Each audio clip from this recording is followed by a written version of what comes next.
I used to think my life fit on a server tray, 6 water glasses, a bread basket, and a smile I put on like an apron. The Lark was one of those Chicago places where the windows gleam like they got polished with money, where the room goes quiet when a big name walks in. And that night, the big name was Daniel Hargrove, the guy you see on TV when the market sneezes gray at the temples, jaw like a blueprint, alone in the corner booth.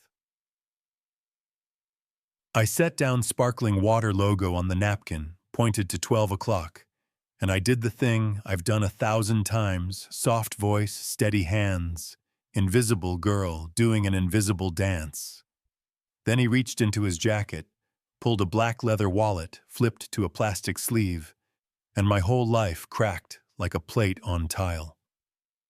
The photo he lingered on wasn't just familiar. It was the picture in my locket, my mom, Elena, head thrown back, sun in her hair, the little crease on the corner from where I once dropped it in a parking lot. Exactly the same, so my mouth moved before my brain could sprint for the exit. I pointed and said, "Sir, that photo is my mom." He looked up with those cool gray eyes, told me it was none of my business. Snapped the wallet shut. My manager, Ms. Wolf, was already storming over, and I should have backed away. I should have swallowed it like every other thing I've swallowed to keep a job. But something older than fear stood me up straight. I said it again, louder this time. That photo is my mom. Knives paused, forks hovered. The room was listening, and so was he.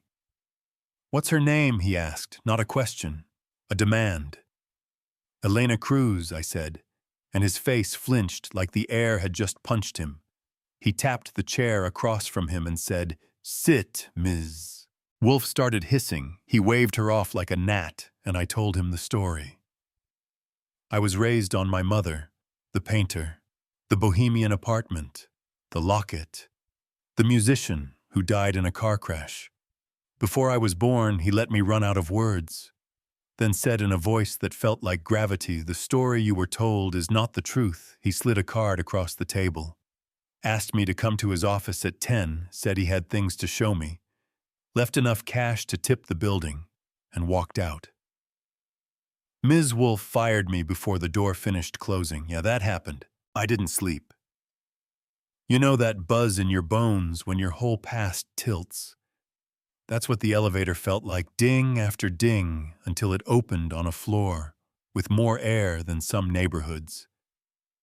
Ruth Gallagher, his assistant, met me with a smile that didn't crease and led me into an office that looked out over a gray lake and a city pretending not to be cold. Daniel stood by the window like he was steadying himself on the horizon, thanked me for coming, set a leather album on the coffee table, and when he opened it, my mother appeared in a life I didn't know. Elena on a pier with wind in her hair. Elena grinning with flour on her cheek.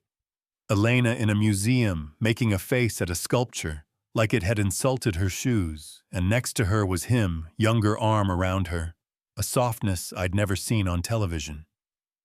He took out a small velvet box inside a sapphire ring, the blue of deep water, she said. Yes, he told me we were going to leave California, a gallery for her, a smaller life for me. And then one day I came home, and she was gone, a note. "I'm sorry, don't look for me."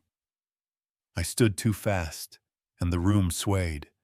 I told him he didn't get to rewrite the man my mom loved into himself, just because he had a nicer zip code. He didn't fight me, he just said, "I deserved the whole story." I left anyway, rode back down with my stomach in my throat, sat on the curb outside his tower, and called the only person who can make a safe place and a joke out of the same sentence, my friend Jonah. "Come home," he said, "let's look. My apartment is the kind of place you learn to dream sideways, a brick wall and a triangle of sky. I had a box I never opened way back in the closet, behind shoes that hurt and hopes I didn't touch. We put it on the floor and started digging sketches of strangers on trains, a thrift store receipt, an old theater ticket, a dried marigold that still smelled like summer. No photos of him, no proof. The floor felt like an apology. Maybe he's lying, I said. Maybe rich men collect innocence like wine. Jonah shook his head. Those photos looked messy in the right places, he said. People don't fake that. I went to shove the box back and felt a ridge in the cardboard, a false bottom. My hands found the lip and lifted there. They were letters tied with a faded blue ribbon. Envelopes addressed to Miss Elena Cruz in a hand that leaned forward, like it couldn't wait to talk. I opened the first one and heard him in my head. My dearest L. I passed the hot dog cart we hate. I'm late because you exist in my brain, like weather I love you always, D.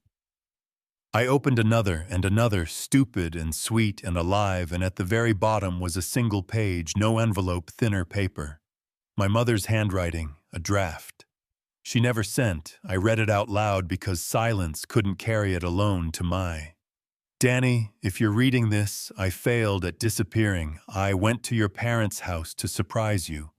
I heard them talking in the study, with the window open. Your father called me a distraction, your mother said. I was sweet, but I'd get ground down by your world turned smooth. Until I hated the mirror, and you for making me that way, I ran. I was going to tell you to leave tonight. Then I realized why. I've felt strange. I saw a doctor, Danny. Saw a doctor. We're going to have a baby. The word baby hung in the room like a bell, she wrote, that she couldn't bring a child into a world that would weigh them like a stock. A world that would use a baby as leverage against their father. That she knew what nothing felt like, but it was wanted. That she'd build a gentler story. A poor father who loved us and died, so there'd be no wound of abandonment. Only a myth of love. Don't look for me, be great. Be happy. I will love you for the rest of my life, I finished, and my knees went soft. Jonah put a palm between my shoulders, and I folded around the page like it might survive if I did. My mother hadn't lied for fun. She lied like a soldier laying down cover fire, and Daniel hadn't left her. He'd been locked out, so I called Ruth and said I need to see him. He stood when I walked in like he'd been rehearsing the moment, and didn't trust it to start without him. I didn't speak. I set the letter on the table, he read it, and the man the news calls a shark forgot how to breathe. He reached the word baby and made a sound that still sits in my chest like a small storm.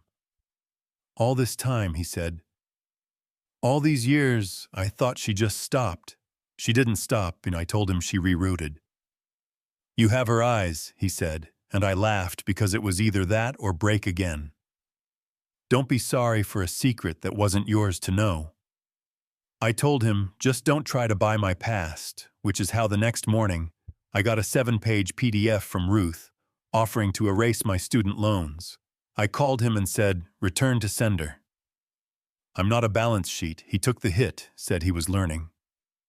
Asked if he could take me to dinner. I said only if the napkins shred and the fries are greasy. We went to Manny's for corned beef, and he ordered like a man who believed menus should come with a translator. He laughed at himself. And you know what? So did I. We started walking the city South Loop to Bridgeport. Him telling me about the first time he saw my mom at a tiny gallery, arguing with a stranger about whether a painting was good or honest. She always chose honest, he said. Even when it hurt, Ruth found me in the hallway one afternoon, handed me tea, like she'd been doing it for years, told me about a decade of private investigators, plane tickets, rumors followed to nowhere. How every year, on the day Elena left, he closed his calendar and sat with that album. Your letter didn't just give him a daughter, she said. It gave him back a reason. A week later, he drove me to a narrow storefront in the South Loop Canvas and Kiln Gallery, etched on the glass like a promise.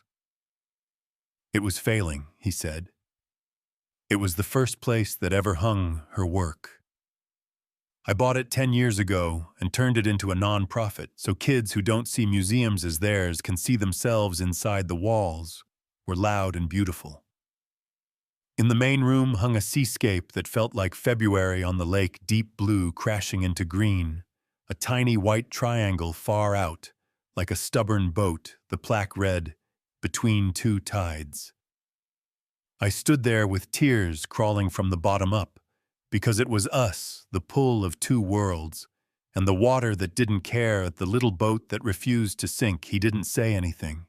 He just took my hand, steady and warm, and for the first time since that Tuesday, I felt ground under me. The win wasn't headline big, it was smaller and truer, saying no when Ms. Wolfe called with a splintered apology and an offer to restore stability, telling her, "I'm not your stability, I'm my own," signing a lease for a studio, with an actual window, texting Jonah, a photo of light on a floor that looked like a beginning. Daniel. And yeah, father still feels like a new pair of shoes. Learning how to show up without a check, asking if I wanted him in the back row, when I finish my degree, or outside by the vending machine. I told him back row, but clap wrong, and I'm disowning you. We started the Elena Cruz Fellowship at the gallery, nothing flashy, just mentorship and a stipend for first-gen artists who paint at 2 a.m. We argued about the numbers, laughed at ourselves. Picked a figure that felt like a push, not a leash. A woman in a navy dress stopped me at the opening night.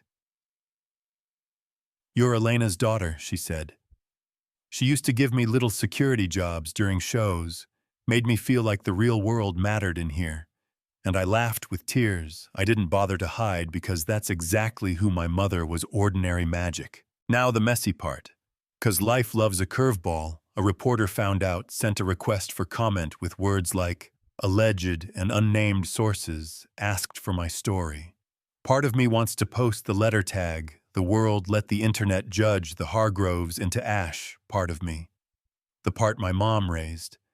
Knows some truths are strongest when they live in a room with the people who built them and broke them and are trying imperfectly to fix them.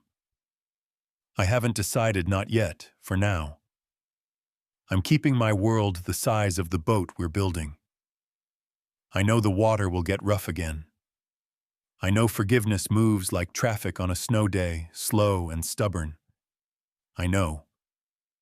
I'll want to throw plates and say things I can't unsay, but here's what I also know. A girl who carried trays and bit her tongue, found her voice in a dining room full of people who weren't used to hearing it.